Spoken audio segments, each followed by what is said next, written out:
Well, I was all set to share a message with you about Thanksgiving, and now the verdict for the Kyle Rittenhouse case has come out. So I thought we should talk about that for a few minutes. Um, how do we find hope when when we are witness to what we feel is injustice, to what is injustice? So the first thing I did when I heard the verdict was I got on to Twitter, which is one of the places where I follow African American leaders and activists. And they have their own, I have them sorted into a feed where I can easily see what people's responses are. I do this because even though I'm upset to hear the news, I recognize that I'm not the one most strongly impacted um, by news of injustice like this, particularly of, the justice system not working the way I think it should. And of course, a lot of there's a lot of reading being posted by African American leaders about how the justice system has never served, has never served people of color well, and in fact specifically serves to uphold white supremacy. And so that it's not an enormous surprise that a jury in Wisconsin would find that a 17-year-old white male committed no crime in carrying a gun and killing people. So that's not to say there's nothing to be upset about, but it's to me a reminder that not to let my upset today be disproportionate to upset I should be feeling all of the time. That this system has always worked this way, and that we are called to action about it, and have been called to action long before today. This is, part of the Black Lives Matter messaging is that, police systems, legal systems don't serve people of color in the way that they serve white people. So what happened today is an example of how white people are served and protected by these legal systems. So the first thing that I saw when I opened my Twitter feed was a repost from a colleague who serves in Wisconsin, a clergy colleague, and the statement comes from activist Mariame Kaba, and the statement is, "Let this radicalize you rather than lead you to despair." And so it's just a reminder that we are called to action. We are called to look at our laws and think and work to change them. We're called to look at our legal system, to work to change it. I have someone in our local community who's calling us to look at, what is a jury of peers? We're also waiting a verdict in the Ahmaud Arbery case, which I think we feel equally as uncertain about. So, and then it's also, of course, my feed is filled with grieving and with anger, and it's appropriate to feel sad and to feel angry and to leave space for that. But as has been my custom to talk about hopelessness in this a weekly message, this is not a time to feel hopeless. This is a time to feel galvanized. And of course, for people who have been leading this work and activists, absolutely take a break. And there are many calls to stay off of social media. And if that's feeling provocative and more upsetting, that unplugging can be the right action to take care of ourselves. So I had pictured that I was going to read some of the tweets, but actually I think that the one I've shared is the best summary. Let this lead to your radicalization, not to despair.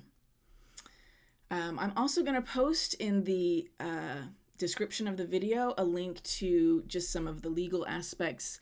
When we hear news like this, I think we can have a response of like, everything is terrible. And we need to remember that these are Wisconsin laws. This is about the Wisconsin judicial system. And hopefully it moves us to look at our own local laws. How is self-defense defined where we live? And, do those laws say what we think they should?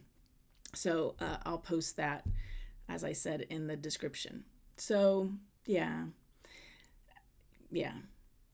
The thing that usually comes at the end to focus on, but I'll put right here in the middle, is to be gentle with yourselves, be gentle with ourselves and with each other.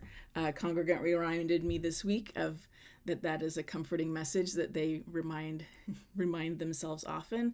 And so it's true both in responding to this news and then in heading up for the holidays, which I'm about to talk about. So be gentle with ourselves when you run into someone who's not doing what you think they should do, or it feels rough. Remind yourself they're having a rough time too. We are all doing the best we can, and we're all struggling. A phrase I used with some church leaders this week is that we're slogging through the foggy mud, doing the best we can, which is how I feel about this end of the year, 2021. As pandemic not over, holidays approaching, days getting shorter. What I wanted to say briefly about Thanksgiving coming up, whatever you're doing for Thanksgiving, just know that you're not alone. And whatever you're doing next Thursday is fine. And I name that because I think this year, more than last year and more than many years,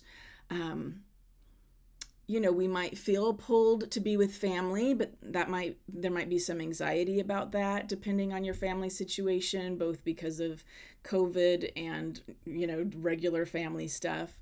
I'll share with you that my husband Peter and I are staying home next Thursday. We don't feel safe yet being at a big family gathering. We're vegetarians, so we're not going out for a Thanksgiving meal. That tends to not work well. That it's an expensive meal with not a lot of stuff for vegetarians that day in restaurants. And we're just taking it as an extra day off to be quietly at home.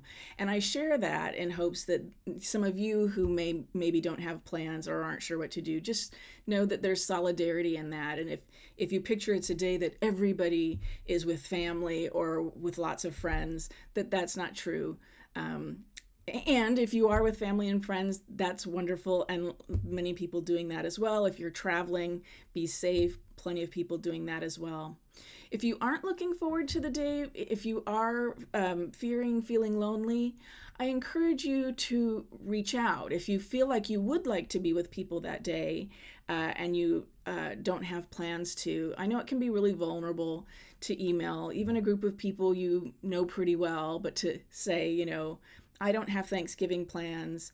I wonder if anyone has some suggestions. And that sort of opens the door to if someone wants to invite you somewhere. So it can feel really hard and vulnerable. And yet Thanksgiving is one of those days where if you do want to be with other people, I'm sure that there is a welcoming table and an open door for you if that's what you would like. And if you want help with that and help with finding someone, just shoot me an email. I'd be happy to help people find each other. So again, that reminder to focus in the coming week. Be gentle with ourselves and with each other. The holidays have so many expectations, even when we don't think we do. And then we're disappointed when they don't meet our expectations in some way, either expectations for how other people should be acting or what it should be like. This year, more than ever, try to let go of that. And let's have, my hope for whatever you're doing on Thursday is that it's cheers you up. So if it's being with friends and family, if it's watching a favorite movie, whatever it is, I hope the holidays this year, the season starts with Thanksgiving, can help lift our spirits and help us find joy with each other. So that's my hope for all of us. And I might not send a message next week since it's a holiday, but I also might. So just hold me gently. Hold that gently. If a video message comes, great. And if not, know I'm enjoying a day off. Blessings and love to each of you.